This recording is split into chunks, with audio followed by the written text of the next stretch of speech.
Hello everybody, welcome to the video. It's going to be another Chelsea video today. We're going to be talking about the imminent arrival of Edouard Mendy to Chelsea. Just when everyone thinks Chelsea's transfer business is done, we go out and it looks like we're about to sign another player. By the time this releases, he could have already joined us. Pretty much every journalist out there, including some of the most trustworthy ones like Fabrizio Romano, who've come out and said that this deal is pretty much done. It's going to happen fairly soon, in the region of around 20 to 23 million pounds. So in this video, we're going to talk about the deal itself. Is it a good deal? Is it a bad deal? What it means for him and other players, and what it means for Chelsea as a whole. So I hope you do enjoy today's video. If you do, feel free to hit that like button. It really helps me out. I mean, the last video, a lot of people hit the like button. It was my most liked video ever. And thanks to that, we gained quite a few subscribers and a lot of views from it too. So big thank you for that. I'm going to set the goal today for 135 subscribers. At the time of recording, we're on 130. So if you're watching and you enjoyed the video and you're not subscribed, then please feel free to hit that subscribe button. It helps me out and it will let me know that you guys like seeing these Chelsea videos. If you'd like to get involved in today's video, let me know in the comments if you think this Mendy signing is a good signing,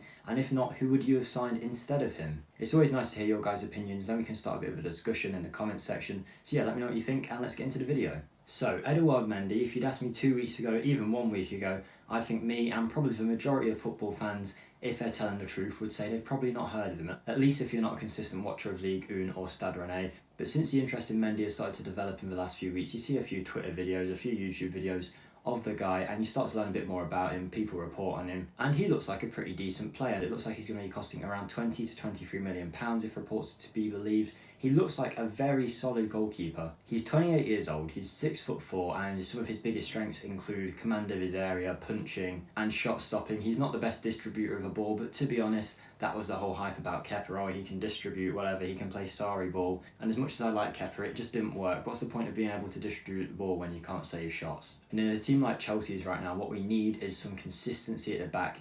Edouard Mendy does not have to be world class. He doesn't have to be the next Jan Oblak. He's 28 years old. He's probably already reached his peak. Maybe he'll go up a level with the training at Chelsea, but he's not going to be one of the best goalkeepers in the league. We just need him to be solid and to perform at the back for Chelsea the way we expect him. Just save the shots that he's meant to. If he can save a few bonus ones like all the best goalkeepers do, then brilliant, but just command the area. As he is 6'4", it should help us concede from less set pieces. He can come out, I mean, you've probably all seen the pictures recently, he's an absolute giant when he jumps, so he can come out, claim the ball, do what Kepa cannot, and command the box. I mean, we've brought in Thiago Silva, who's going to be helpful at the back. We've brought in Kai Havertz, who is tall. I know he's not going to be the one that's going to be doing the majority of the defending, but at a set piece and stuff like that, he can use his head to get it out of there. And I think this is another case of Chelsea identifying a problem. We knew after the Havertz signing that the only position that we hadn't invested in was that goalkeeper position, and to be honest, I think Chelsea have done some quite good business here. Like I said, I can't imagine many Chelsea fans are going to be going around to other rival teams going, ha ha, we've just signed the world's best goalkeeper. As I've mentioned, Mendy is not world class, but what he can be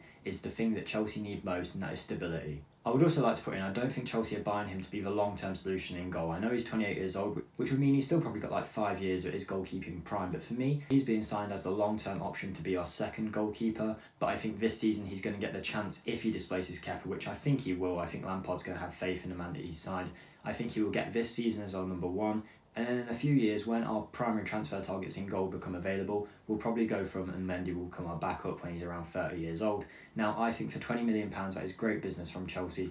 A goalkeeper who's going to be around the club for a while and will hopefully improve the team this season. Even if he only stops us conceding 3 more goals than Kepa would have done, that's going to be a good thing. That can be a couple of extra points and would help us secure our place, whether it be at the top of the league or in the top 4. Who knows how well we're going to do this season.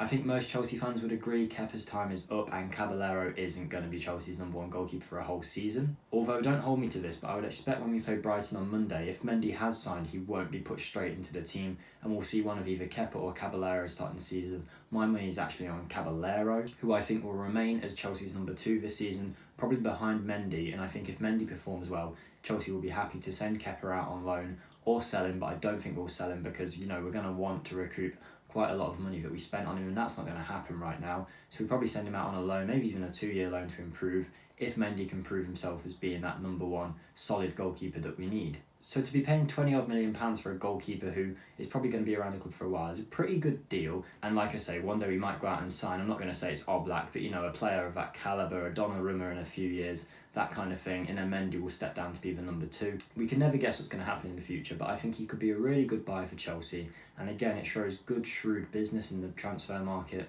I think if we'd gone out and paid 50 million for Onana or God knows how much for another goalkeeper, it would be pretty stupid considering only a few seasons we broke the transfer record for Kepa. So I think spending £20 million to hopefully improve the team could be a very good deal for Chelsea. Now, we haven't seen many rumours about Kepa going out on loan, but I cannot see Chelsea keeping Kepa around all season if Mendy does prove himself as Chelsea's number one. If Mendy does sign for Chelsea, which he pretty much will now, it's almost confirmed, then Chelsea are going to have almost like 6 players in their starting 11 that are completely new. So I actually think, I know people are predicting a lot of big things from Chelsea, but I think it will take a while for that team to gel, because any team would do. I mean, you see Everton do it every few years where they bring in 12 players and then none of them work because only a couple of them can actually gel together. I think Chelsea look like they're doing things the right way though, they're integrating players quite nicely. But I do think that it might take a while for this team to bond and gel. Plus, a lot of the signs that we've made are young players, so when they eventually do reach the primes of their careers, all gel together, I think this Chelsea team is going to be a force to be reckoned with. Whether we can come first like some people are predicting at the minute,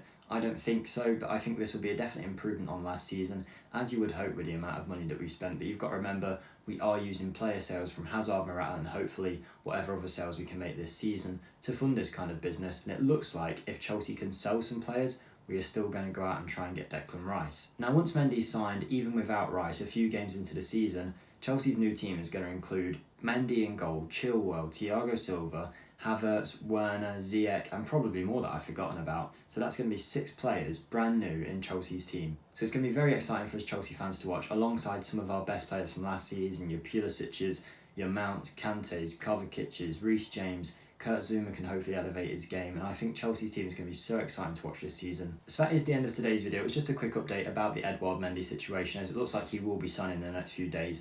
Let me know what you think in the comments. Do you think he is a good signing? Is there someone else you would have preferred us to sign? And who are you most excited to watch for Chelsea next season? So if you did enjoy today's video, feel free to hit that like button, subscribe to see more content like this, and I'll hopefully see you in the next one, guys. Goodbye.